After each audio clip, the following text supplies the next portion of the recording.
하늘에서 온 선물 4장의 2강 심판과 구원에 대해 다루는 하나님의 응답 79쪽 이 단락부터 한 문단씩 돌아가면서 읽도록 하겠습니다. 하나님의 응답. 여호와께서 사람의 죄악이 세상에 가득함과 그의 마음으로 생각하는 모든 계획이 항상 악할 뿐임을 보시고 땅 위에 사람 지으셨음을 한탄하사 마음에 근심하시고. 창세기 6장 5, 6절입니다.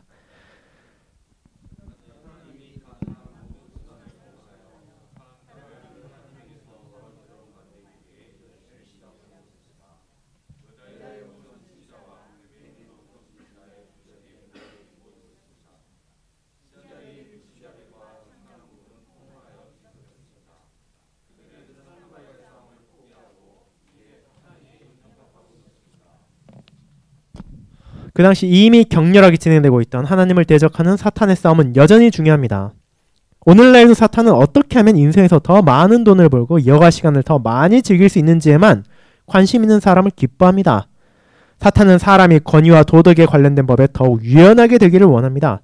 이로써 사람들을 하나님과 대적하게 하려는 그의 최종 목표가 달성됩니다.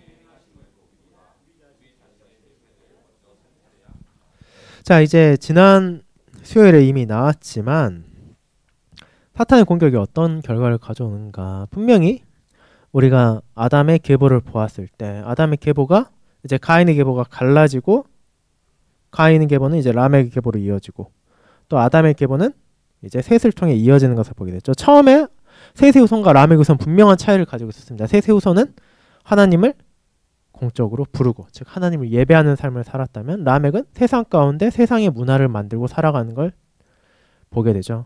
그런데 그것이 어떻게 되느냐. 분명히 처음에는 신자와 여자의 후손과 뱀의 후손의 사이가 구분이 분명히 되는 것처럼 보였지만 점점 서로가 가까워져서 융화되고 있었다는 겁니다. 그리고 그것은 라멕 후손이 셋의 후손처럼 하나님을 경외한 쪽으로 나오는 게 아니라 셋의 후손이 라멕 후손처럼 세상을 즐기며 살아가는 방향으로 이동하면서 변화되었다는 것을 우리는 보게 됩니다. 자, 그렇기 때문에 실제로 그 싸움은 오늘 시작된 것도 아니고 이미 여자의 후손과 뱀의 후손의 싸움은 먼 예전부터 그리고 지금까지도 이어져 오는 것이고 그 공격에 따라서 그들이 원하는 것은 하나님의 자녀들이 하나님의 자녀로 살아가는 게 아니라 세상 사람들과 똑같이 살아가고 세상 사람들처럼 똑같이 생각하고 세상 사람들과 똑같이 말함으로써 그들처럼 변화되기를 바란다는 것입니다. 하지만 우리는 그런 삶을 살아가서는 안 된다는 것을 그리고 그런 비참이 이 세상을 가득히 채울 때 정말 우리의 죄가 얼마나 끔찍한 결과를 가져왔는지를 생각해야 된다라는 것이 이 부분이었습니다. 재앙과 구원. 셋의 후손 가운데 하나인 노아도 비슷한 질문으로 어려움을 겪어야 했습니다. 노아는 의인이요 그 당대 사람 가운데 흠이 없는 사람이었습니다. 그만이 하나님과 동행한 유일한 사람이었고 그 결과 하나님은 슬픔과 진노로 가득 차게 되었습니다.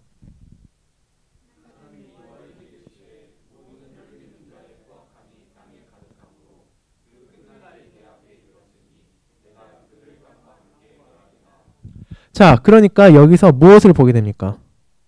하나님께서 저 라멕 후손들이 너무 끔찍하다. 저들이 너무 죄가 많다. 내가 저들을 멸해야겠다라고 말하는 게 아니라 노아를 제외한 모든 혈육 있는 자의 포악함이 땅에 가득하다. 내가 그들을 땅과 함께 멸할 것이다. 그들을 심판할 것이다. 라는 게 나오는 거죠. 이제 더 이상 여자의 후손과 뱀의 후손이 즉 셋의 후손과 라멕 후손이 어떤 차이도 없는 모습을 보이고 있는 겁니다. 그렇습니다. 하나님은 세상을 멸하고자 결정하셨습니다. 끔찍한 홍수를 통해 멸하실 것이지만 그 가운데 노아와 그의 가족은 구원하실 것입니다. 어떻게 구원하십니까? 노아는 방주를 직접 지으라는 명령을 받았습니다. 틀림없이 노아는 지역민에게 웃음거리가 되었을 것입니다. 마른 땅에 거대한 바지선을 짓는 사람은 도대체 어떤 사람입니까? 그러나 노아는 순종하여 방주를 지었습니다. 그런 동안 망치질을 할 때마다 먹고 마시고 즐기자라는 모토 아래 사는 모든 사람에게 심판의 소리가 들려졌습니다.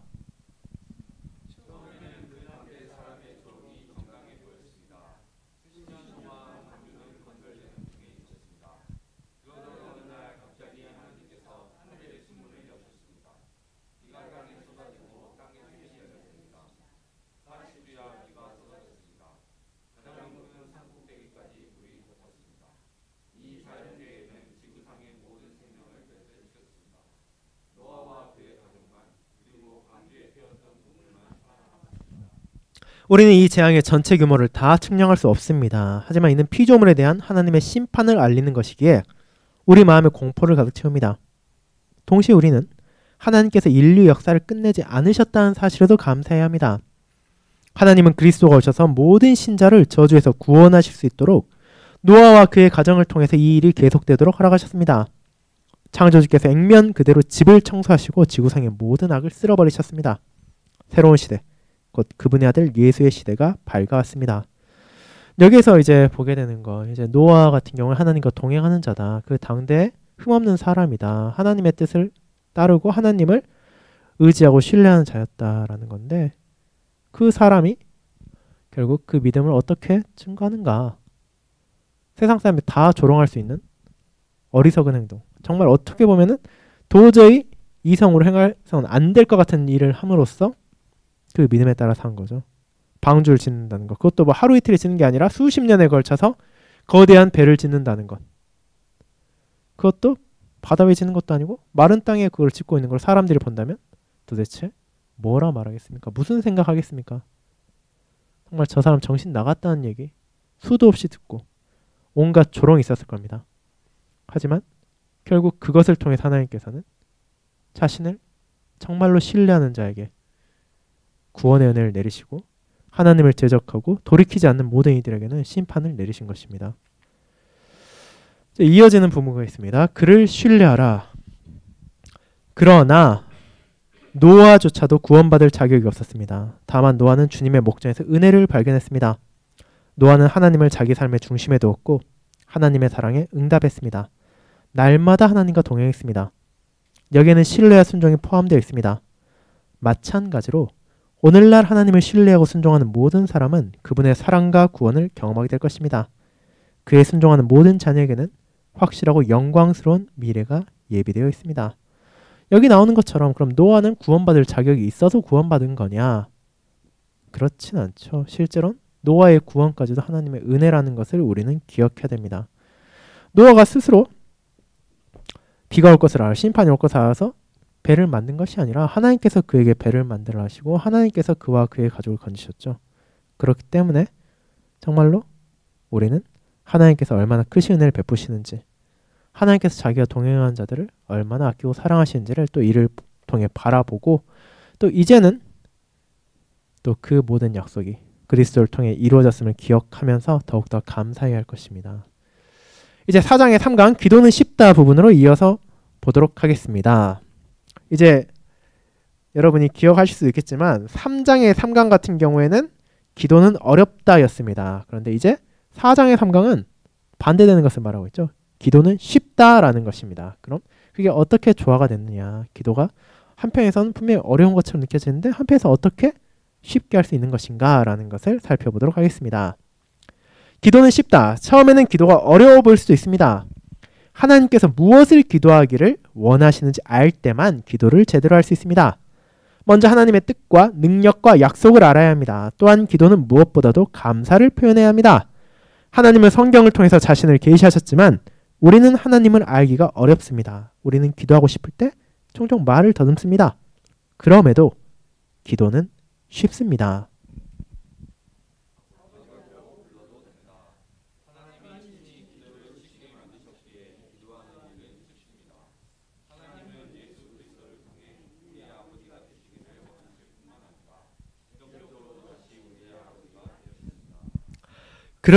그럼에도 모든 사람이 하나님을 아버지로 부를 수 있는 것은 아닙니다. 그 이유는 일부 사람만이 한 분 아버지의 자녀이기 때문입니다. 우리 모두 지상의 아버지 아담의 후손이라는 것은 사실입니다. 그러나 아담이 죄 가운데로 떨어졌기에 우리 모두 하늘에 계신 우리 아버지께, 우리 아버지 하나님께 작별을 구했습니다. 결과적으로 우리는 하나님께 기도할 수 없습니다.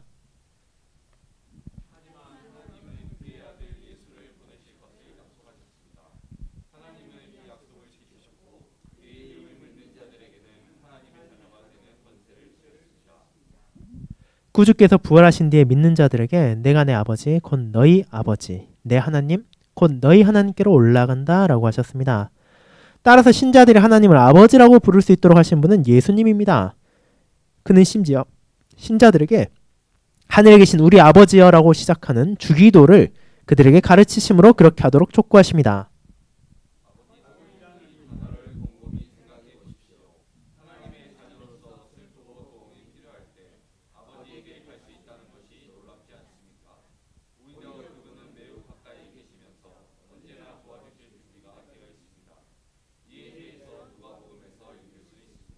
자, 그래서 기도가 쉬운 첫 번째 이유가 무엇이냐라고 할 때는 우리가 하나님을 아버지로 불러도 되기 때문입니다. 이 하나님과 우리의 관계가 아버지와 자녀의 관계라는 것이 기도에 있어서 정말로 중요한 거죠. 왜냐하면 우리가 일반적으로 생각하는 것처럼 뭐 세상에 높은 사람을 만날 때라 하더라도 절차가 있죠. 예를 들어 우리가 뭐 간단하게 뭐 광주 사는 사람들이 뭐 광주 광역시장을 만나고 싶다라고 한다면은 그 시장 한번 만나기 위해서는 왜 만나야 되는지 타당한 근거나 조건을 뭐 제안 같은 걸 가지고 뭐 광주 광역시에 무슨 뭐 소통할 수 있는 뭐 창구에 연락을 하든지 내가 이러이러한 사정으로 뭐 시장님과 면담하고 싶습니다라고 하든지 뭐 다른 뭐 루트를 통해서라도 연락을 해야 되고 그게 합당하다라고 판단될 때 시간이 나면은 뭐 만나게 할 겁니다.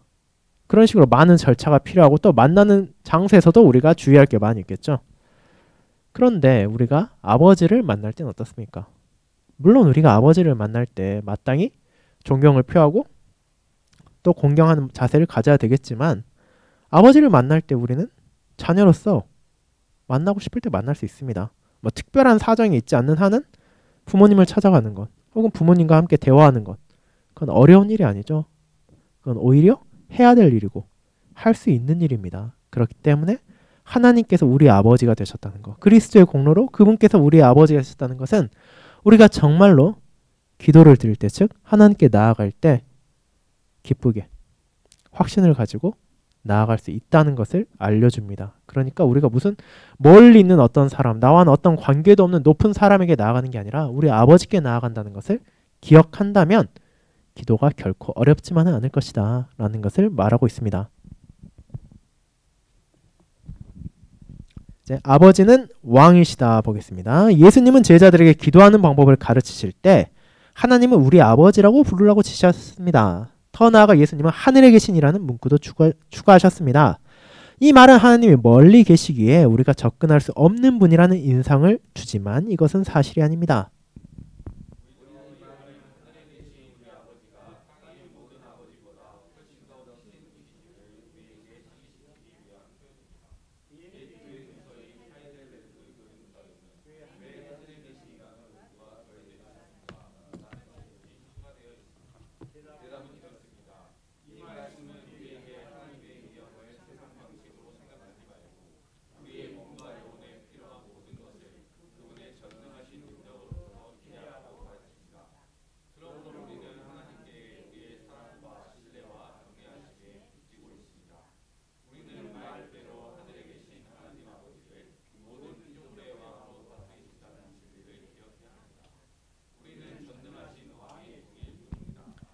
결과적으로 우리의 기도는 어린아이와 같은 신뢰와 두려움이 없는 태도가 특징이 되는 존중하는 방식으로 드려져야 합니다. 하지만 우리는 왕이신 아버지께 말씀드리고 있다는 사실을 항상 인식해야 합니다.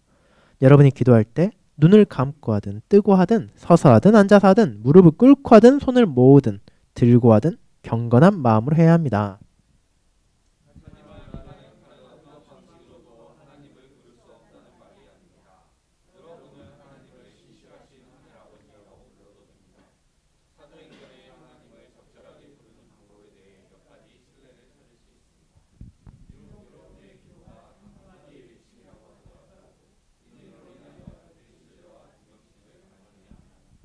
자, 그러니까 우리가 분명히 아버지께 나아간다. 하늘 아버지께 나아가지만 이 아버지는 뭐 방금 저도 말했지만 하늘에 계신 아버지다라는 것을 알려주셨다는 거죠. 이 하늘에 계시다라는 것은 하나님께서 우리가 멀리 계시다를 강조하기 위한 게 아니라 하나님께서 이 세상의 아버지와 다른 분이시다라는 것을 알려주기 위한 표현입니다. 그 말이 무엇이냐? 우리가 이 땅의 아버지에게 나아갈 때 뭐 당연히 뭐 각자의 아버지마다 다르겠지만 그 아버지가 완벽할 수 있는 사람은 아니죠. 아무리 아버지가 자녀를 사랑한다 하더라도 때로는 자기 부족함이 있을 수도 있고 연약함이 있을 수도 있고 때로는 능력이나 혹은 무언가에 제한이 있어서 자녀가 와서 부탁을 하고 도움을 구한다 하더라도 돕지 못할 때도 있을 겁니다. 하지만 하늘 아버지께서는 그렇지 않으시다. 그분은 하늘에 계신 아버지시고 그분께서는 전능하신 분이시다. 그렇게 우리의 몸과 영혼에 필요한 모든 것을 충분히 구할 수 있고 기꺼이 주실 능력을 지니신 분이시다. 그렇게 우리는 그분께 정말 경외하는 자세로 나아가지만 동시에 그분께서 우리의 모든 필요를 채워주실 것이란 확신을 가질 수 있다라는 것을 기억해야 한다는 것입니다. 어린아이 같은 단순함. 기도가 숙련된 웅변 연습이어야 한다면 대부분 사람에게 극도로 어려울 것입니다. 다행히도 우리는 우리의 경건함이나 어휘력을 과시하기 위해 기도하지 않습니다. 기도에는 하나님을 존경하고 사랑하고 무엇보다 신뢰하는 마음이 포함됩니다.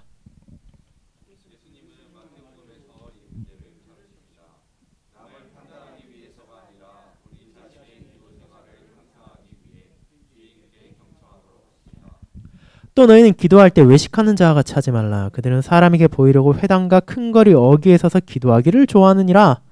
내가 진실로 너에게 이르노니 그들은 자기 상을 이미 받았느니라. 너는 기도할 때 내 골방에 들어가 문을 닫고 은밀한 중에 계신 내 아버지께 기도하라. 은밀한 중에 보시는 내 아버지께서 갚으시리라.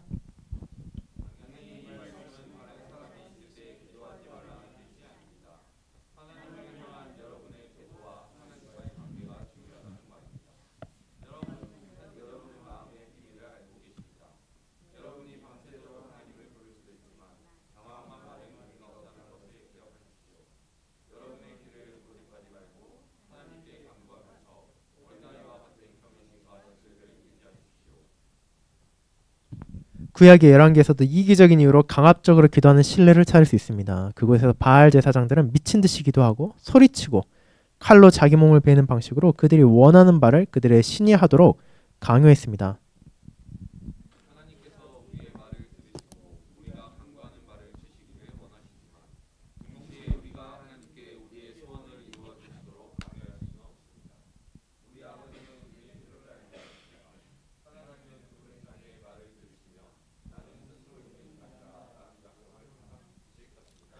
그러므로 기도는 항상 쉽습니다.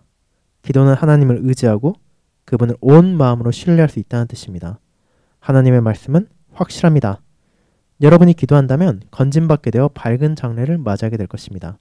그 이유는 하나님이 신실하시기 때문입니다.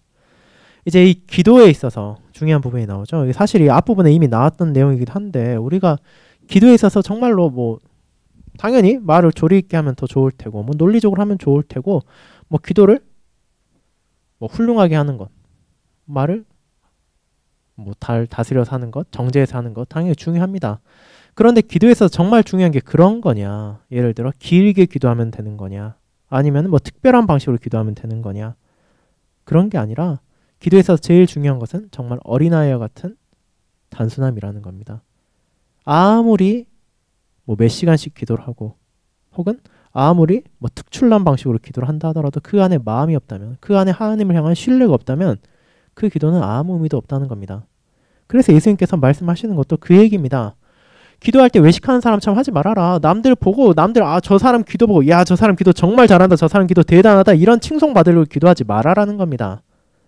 기도에서 정말 중요한 것은 하나님을 전적으로 신뢰하는 마음, 하나님께 내 필요를 구하고 그분께서 나의 필요를 채워주실 것이라는 믿음. 정말 어린아이가 자기 아버지나 자기 어머니가 자기에게 필요한 모든 것을 줄 수 있을 것이라고 믿고 의지하는 것처럼 하나님을 향한 그런 마음으로 기도해야 된다. 그리고 그런 기도를 하다 보면 뭐 당연히 그 기도는 뭐 짧을 수도 있고 길 수도 있겠지만 그 시간에 구애받는 것이 아니라 혹은 표현에 구애받는 것이 아니라 정말로 전심으로 하나님을 의지하면서 그분께 나아가는 것. 그분이 나의 아버지시고 나의 하늘 아버지시라는 걸 기억하면서 그분께 나아가는 것. 그분께 마음을 다해서 쉬지 않고 기도하는 것. 그것이 우리에게 필요하고 그것을 기억한다면 기도는 쉬울 수밖에 없다는 겁니다. 왜냐하면 기도는 무슨 정치인들의 연설문처럼 뭐 수많은 사람들을 설득시켜야 되는 것도 아니고 나의 필요를 아시는 그분께 정말 마음을 다해 나아가는 것이기 때문에 그분께서 혹시라도 내가 말을 잘못하면 잘 못 알아듣지 않으실까 이런 걱정을 할 필요도 없고 그분께서 혹시라도 내가 필요한 것을 모르시지 않을까 이런 걱정도 할 필요가 없고 오직 그분께서 나의 마음을 원하신다는 것, 자신의 자녀를 필요를 듣기를 원하신다는 것을 기억하면서 신실하신 하나님께 기쁨으로 나아가는 것, 그것이 바로 우리의 기도다. 그 기도는 결코 어려운 것이 아니다라는 것을 우리의 마음에 기억해야겠습니다. 네, 이래서 4장 3강까지 마쳤습니다. 이제 다음 주 수요일은 이제 상반기 수요 모임 마지막 수요 모임이 될 텐데 이제 그때 이제 4장의 1, 2, 3강 문제들을 함께 풀어보면서 또 정리하는 시간 가지도록 하겠습니다. 이제 다 함께 주님께서 가르쳐 주신 기도드리고 오늘 모임을 마치도록 하겠습니다. 기도하겠습니다. 하늘에 계신 우리 아버지여, 이름이 거룩히 여김을 받으시오며 나라가 임하옵시며 뜻이 하늘에서 이룬 것 같이 땅에서도 이루어지이다. 오늘날 우리에게 일용할 양식을 주옵시고 우리가 우리에게 죄 지은 자를 사하여 준 것 같이 우리 죄를 사하여 주옵시고 우리를 시험에 들게 하지 마옵시고 다만 악에서 구하옵소서. 대개 나라와 건세와 영광이 아버지께 영원히 있사옵나이다. 아멘. 네, 감사합니다. 이번 주는 금요일에 성찬기도에 있는 거 기억하시고 금요일 7시 30분에 또 교회에 오시거나 혹은 온라인으로 함께 해주시기 바랍니다. 그럼 금요일에 뵙도록 하겠습니다. 감사합니다.